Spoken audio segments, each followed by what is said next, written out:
The vast, blue expanse of the Pacific Ocean had become an American lake by late 1944. The U.S. Navy, confident and powerful, was pushing relentlessly towards the Japanese home islands. The Battle of Leyte Gulf had just broken the back of the Imperial Japanese Navy's conventional strength. Yet, a new and terrifying tactic emerged from the desperation of a cornered foe. It began subtly, almost like a fluke accident at first, dismissed as the erratic behavior of a desperate, defeated enemy. The date was October 25, 1944, and the American naval officers were about to confront a reality that defied all previous military logic. This new enemy was not a ship, nor a submarine, nor a conventional bomber, but a pilot who had traded his life for a single bomb's impact. The concept was alien to the Western military mind, founded on principles of force preservation and calculated risk. Reports began to flood the flagships, describing aircraft that did not turn away after dropping their ordnance. These planes, instead, continued their flight path directly into the decks and superstructures of American warships. The term Kamikaze, meaning divine wind, was quickly adopted to describe these terrifying suicide attacks. The Admirals, hardened veterans of Guadalcanal and Midway, were faced with a strategic quandary unlike any they had encountered. Their ships were designed to withstand bomb hits and torpedoes, but not the sheer kinetic energy of a fully fueled aircraft. The initial confusion quickly gave way to a chilling, professional assessment of this new, existential threat. The psychological dimension of facing an enemy intent on dying was immediately recognized as a game changer. No amount of anti-aircraft fire could deter a pilot who had already accepted his fate in the final seconds. The shockwaves from the first successful attacks reverberated from the smallest destroyer to the largest fleet carrier.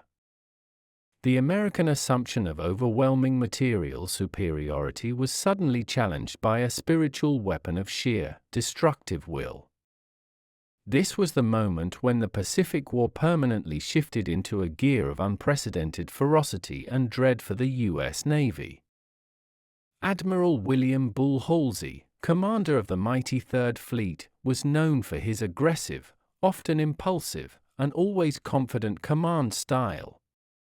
His initial reaction to the first Kamikaze reports was reportedly one of aggressive dismissal and profound, battlefield anger. Halsey could not immediately comprehend the tactical purpose of sacrificing a trained pilot and an aircraft for a single hit, however devastating. He was a warrior who believed in meeting the enemy with overwhelming force and superior strategy, not suicidal fanaticism. His famous or infamous hot-tempered communications initially demanded more aggressive interceptions from his fighter pilots. He questioned the reports, wondering if his pilots were exaggerating the deliberate nature of the Japanese dives. The reality, however, was undeniable as the damage reports from Task Force 77 began to detail the unprecedented destruction. The loss of the escort carrier USS St. Lo in a spectacular fireball served as a stark, fiery wake-up call to the entire command structure. Halsey was forced to acknowledge that this was not a temporary aberration but a deeply rooted, organized military policy. He initially sought to solve the problem with sheer brute force, demanding that all aircraft be shot down before they reached the fleet perimeter. His tactical response was to intensify the combat air patrols and push the interception zones further out from the carriers. The concept of a human-guided missile was fundamentally offensive to his traditional naval sensibilities. Halsey's staff struggled to incorporate this new variable into established defensive doctrine, which suddenly seemed obsolete. The realization settled in that conventional defense, designed to damage and deflect, was ineffective against total commitment. The admirals understood that a pilot's intent to live was the best defense, as it allowed for last-second evasive maneuvers. When the pilot's intent was to die, the only effective defense was total destruction of the aircraft before it got close. Halsey's frustration was monumental, often expressed in salty, terse radio messages that cut through the bureaucratic fog.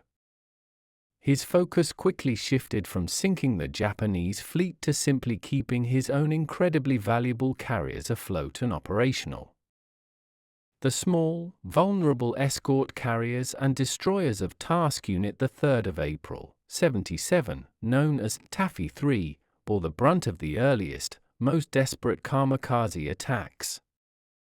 Their admiral, Clifton Ziggy Sprague, faced the conventional Japanese Central Force and the emerging suicide attacks simultaneously with minimal protection. The courage and sacrifice of Taffy 3 are legendary, but their reports back to the larger command were crucial in framing the kamikaze threat. These smaller ships, never intended for frontline combat, witnessed the chilling effectiveness of the new Japanese strategy firsthand. Their admirals saw their ships vanish in minutes, their defenses overwhelmed by the speed and finality of the suicide dives. The pilots of Taffy 3's meager air group flew until their planes were riddled with holes or completely out of ammunition, their sacrifice buying precious time. Sprague's desperate messages conveyed not just the tactical losses but the sheer shock of facing an enemy completely devoid of the usual survival instincts. The reports detailed the near-impossible task of shooting down an aircraft that was willing to fly through a wall of flak and fire. The sheer volume of fire needed to guarantee a kill before impact was a logistical and operational nightmare for the smaller ships. These early messages provided the stark, empirical evidence that the kamikaze was a weapon of mass destruction aimed at the American fleet's most vital assets. The admirals of the fast carrier task forces read these accounts with growing horror and began to immediately adjust their own defensive formations.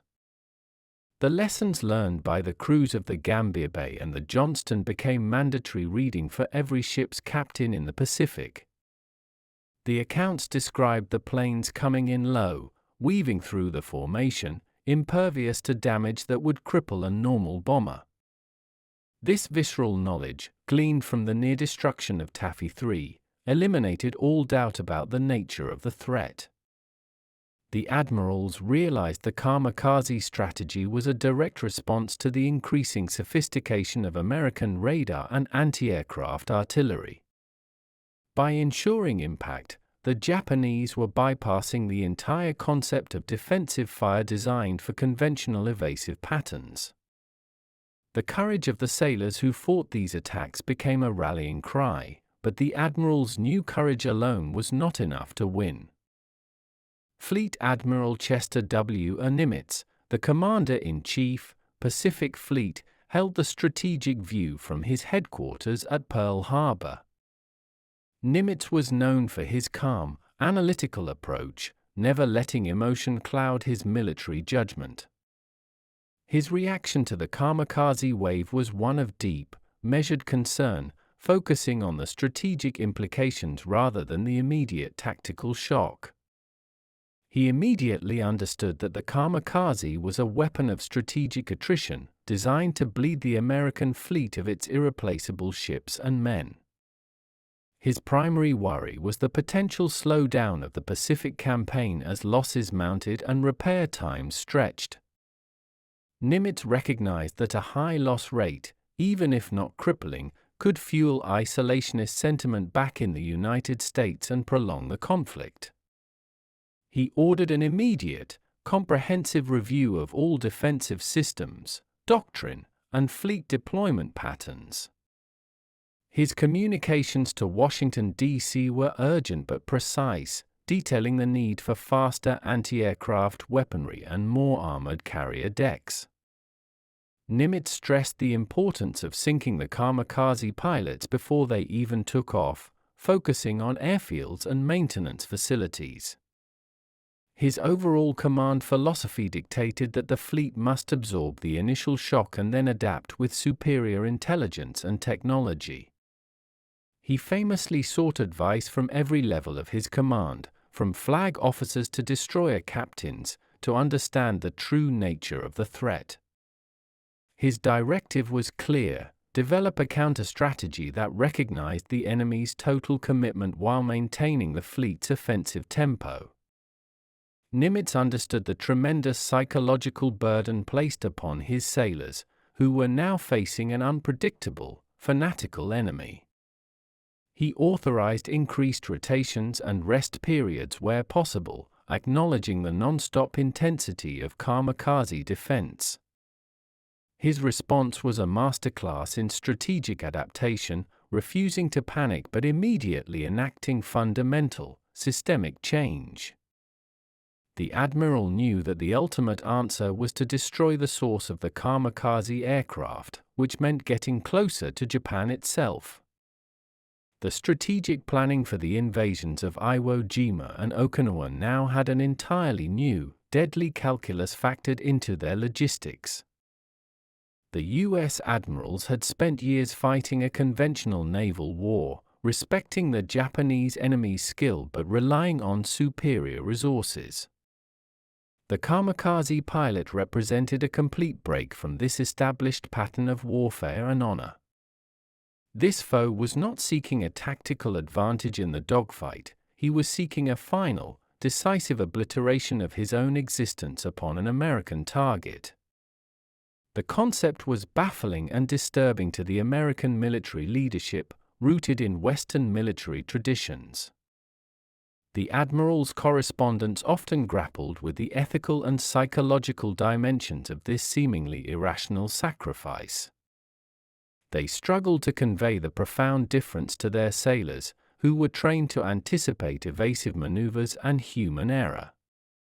The reports from pilots who had watched their peers willingly crash were particularly chilling and deeply affected the command structure. Admiral Frederick C. Sherman, commanding Task Force 38's Carrier Division 1, immediately grasped the depth of the enemy's desperation.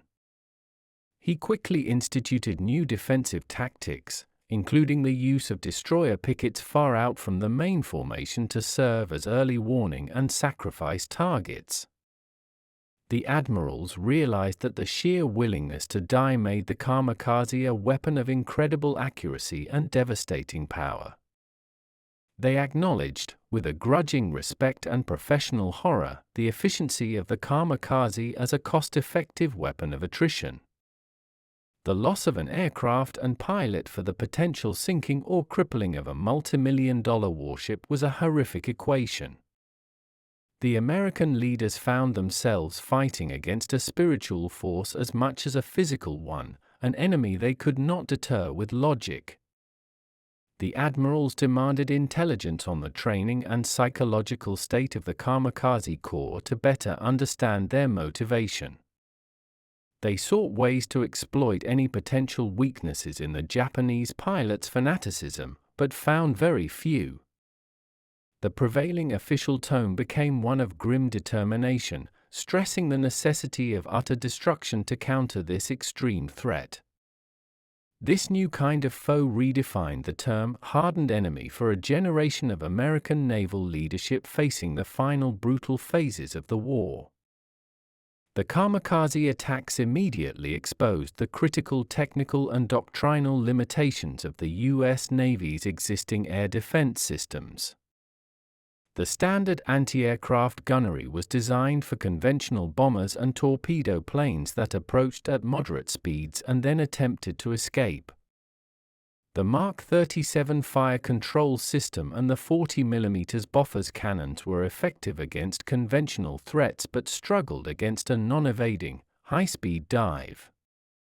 The most damning technical failure was the sheer speed of the reaction required from the fire control teams and gun crews. The planes closed the distance so rapidly that the time between radar detection and impact was often less than 3 minutes. Admirals, reviewing the action reports, quickly realized that a fully effective air defense relied on the pilot's desire to live. When a pilot willingly flew through a solid wall of flak, the system was rendered obsolete in the final, critical moments. The admirals urgently called for faster firing, longer-range weaponry to intercept the attackers far outside the fleet's defensive screens. They specifically pushed for the deployment of proximity-fused anti-aircraft shells, which were a revolutionary but still limited technology at the time. The development of better radar, capable of tracking small, fast, low-flying aircraft was immediately prioritized by Nimitz' technical staff. The tactical solution implemented by the admirals involved the Big Blue Blanket, a continuous combat air patrol maintained at high altitude. This required immense logistical support and an endless supply of fighter pilots and aircraft to keep a continuous barrier in the sky. The admirals understood that the only technical solution was to intercept and destroy the Kamikaze before it reached its terminal dive point. The war on the technical front shifted to a desperate race to produce a fighter plane, like the Grumman Bearcat, with the speed and climb rate to guarantee an intercept. The crisis forced an immediate, no-expense-spared reassessment of every single piece of air defense hardware aboard the fleet. The effect of the Kamikaze attacks on the morale and mental state of the American sailors was a major concern for the commanding admirals. This was a type of warfare that instilled a unique, constant dread among the men manning the anti-aircraft stations and the carrier decks. The randomness and personal nature of the suicide dives created a terror that conventional bombardment could not match. Every speck in the sky became a potential, imminent threat carrying a deliberate death sentence for a section of the crew. Admirals understood that prolonged exposure to this type of stress could lead to combat fatigue and a breakdown in operational efficiency. The sheer brutality of watching comrades engulfed in fire, knowing the attack was intentional and unyielding, weighed heavily on the leaders. Official reports and personal diaries of the admirals reflect their deep concern for the mental resilience of their fighting force. They instituted policies to ensure that damaged ships were pulled out of the line quickly to prevent crews from fighting amidst continuous trauma. The need for high morale was paramount, and the admirals consistently praised the valor and dedication of the crews in the face of this enemy.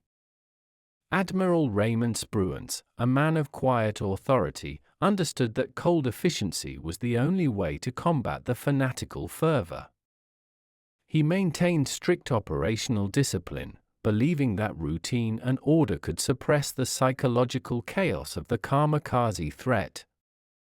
The admiral's public statements emphasized the Kamikaze tactic as a sign of Japanese weakness and desperation, attempting to minimize its perceived strength.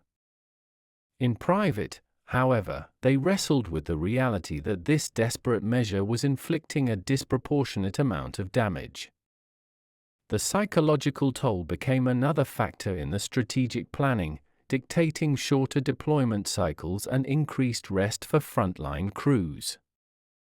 The Kamikaze weapon was thus recognized as a dual threat, a physical weapon against ships and a psychological weapon against the fleet's personnel.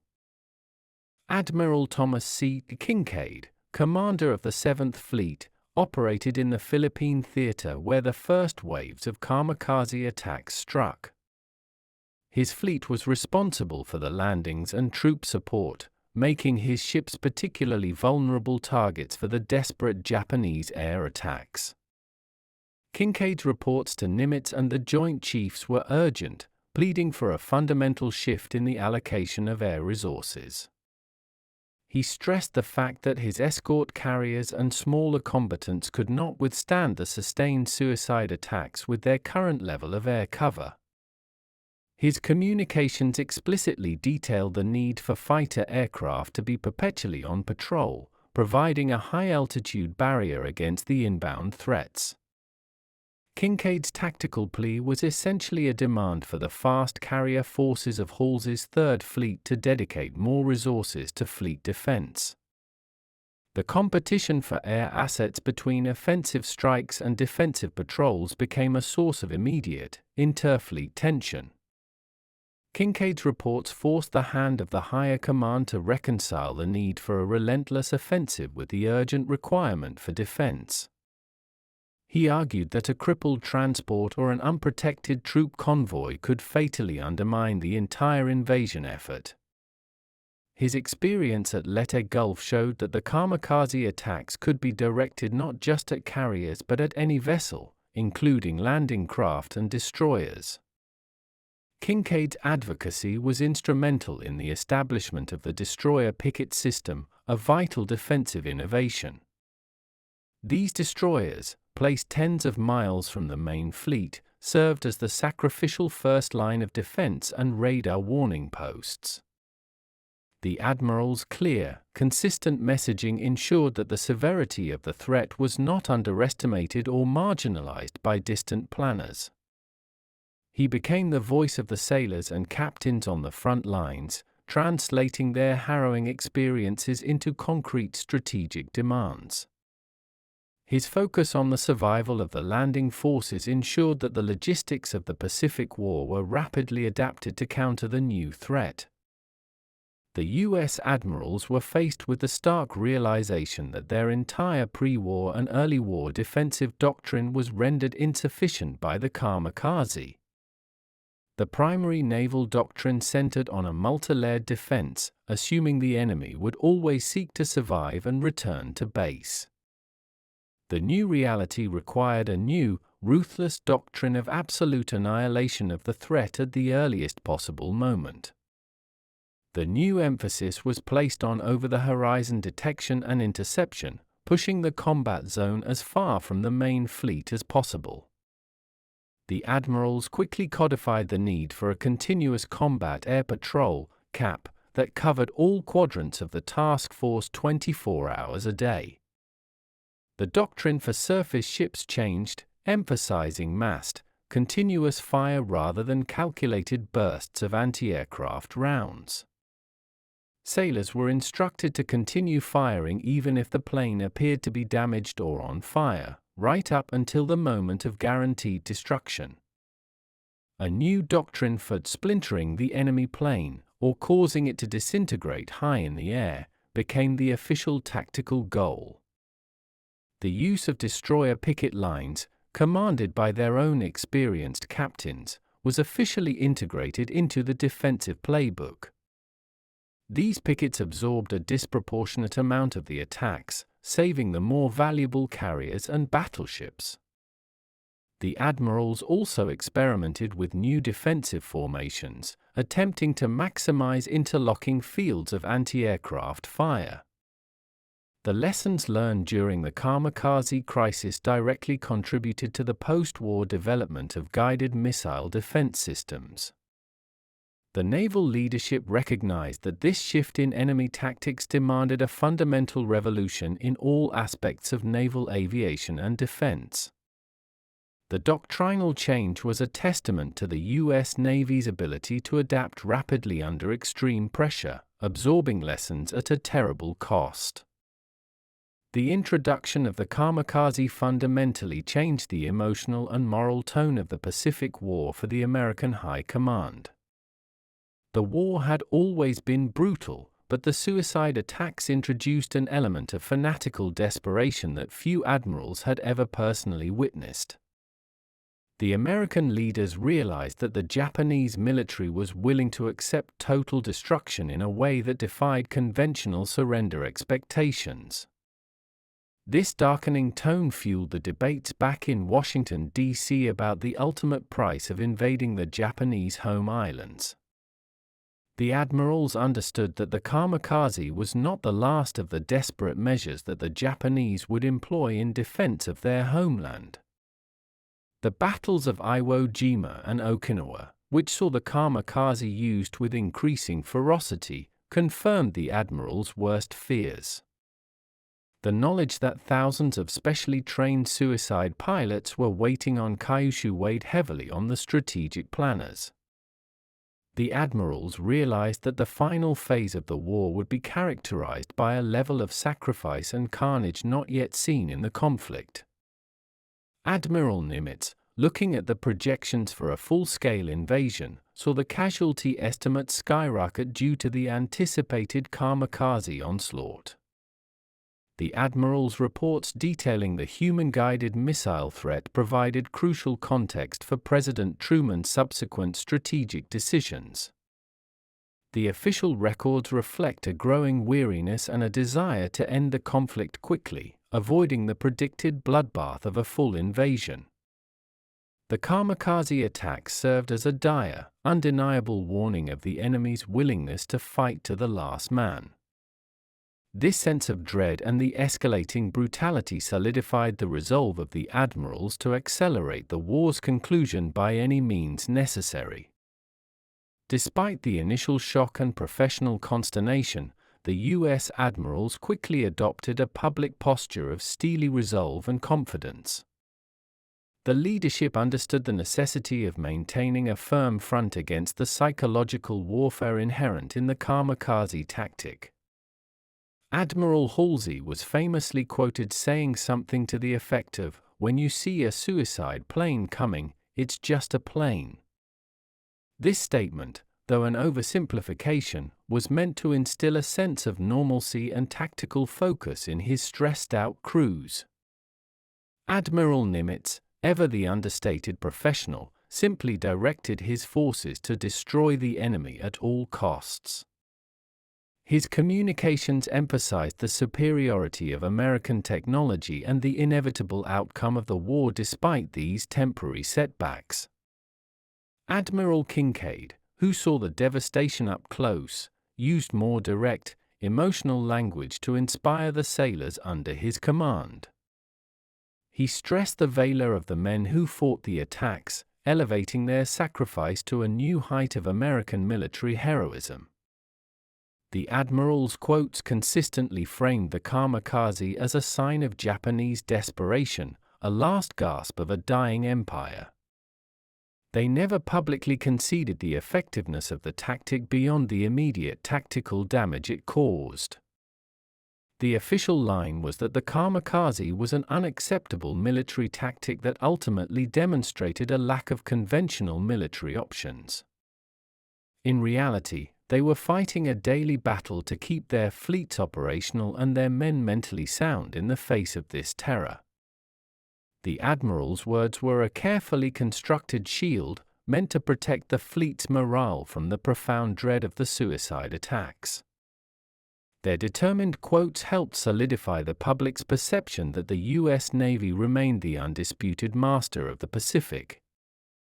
The Kamikaze wave fundamentally altered the nature of naval warfare and left an indelible mark on the surviving U.S. admirals. Their personal and professional memoirs often cite the start of the Kamikaze attacks as the single most shocking moment of the entire Pacific War.